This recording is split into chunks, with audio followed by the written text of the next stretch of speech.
പുതിയ പോർമുഖം തുറന്നിരിക്കുകയാണ് രാഹുൽ ഗാന്ധിയും പ്രധാനമന്ത്രിയും തമ്മിൽ. നമുക്കൊപ്പം പി ആർ സുനിൽ ചേരുന്നുണ്ട്. പി ആർ സുനിൽ, വീണ്ടും ഒരു ഇടവേളയ്ക്ക് ശേഷം പുതിയ പോർമുഖം തുറക്കുകയാണ്.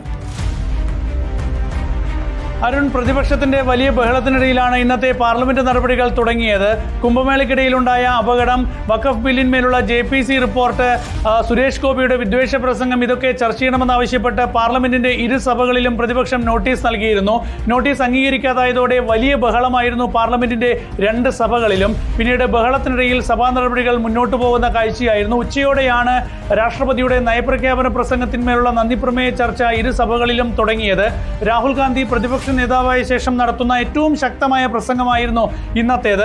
ചൈനീസ് പട്ടാളം ഇന്ത്യൻ മണ്ണ് കയ്യേറിയിരിക്കുകയാണ്.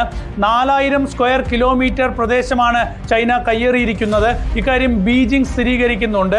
കരസേനാ മേധാവിയും ഇക്കാര്യം സ്ഥിരീകരിക്കുന്നുണ്ട്. പക്ഷേ പ്രധാനമന്ത്രി നരേന്ദ്രമോദി പറയുന്നത് ഇന്ത്യയുടെ ഒരു തുണ്ട് ഭൂമി പോലും ചൈന കയ്യേറിയിട്ടില്ല എന്നാണ്. പ്രധാനമന്ത്രിക്കും കരസേനാ മേധാവിക്കും ഇക്കാര്യത്തിൽ രണ്ട് അഭിപ്രായമാണ് എന്ന ആരോപണവും രാഹുൽ ഗാന്ധി ഉയർത്തി.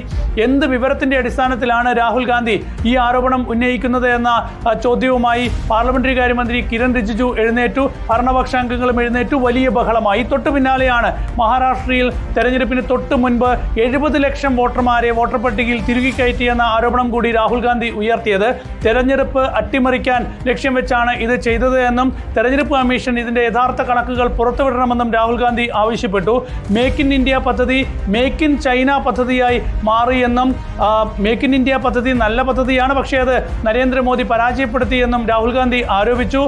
നിർമ്മാണ മേഖലയാകെ ചൈന കൈയടക്കുകയാണ്, ഇക്കാര്യത്തിൽ ഇന്ത്യ പരാജയപ്പെടുകയാണ് എന്ന ആക്ഷേപവും രാഹുൽ ഗാന്ധി ഉയർത്തി. ഇത്തരത്തിൽ കേന്ദ്ര സർക്കാരിനെ, നരേന്ദ്രമോദി സർക്കാരിനെ അടിമുടി വിമർശിച്ചുകൊണ്ടായിരുന്നു രാഹുൽ ഗാന്ധിയുടെ ഇന്നത്തെ പ്രസംഗം. നയപ്രഖ്യാപന പ്രസംഗത്തിന്മേലുള്ള നന്ദിപ്രമേയ ചർച്ചയ്ക്ക് പ്രധാനമന്ത്രിയായിരിക്കും പാർലമെന്റിന്റെ ഇരുസഭകളിലും മറുപടി പറയുക. Okay, thank you P R Sunil.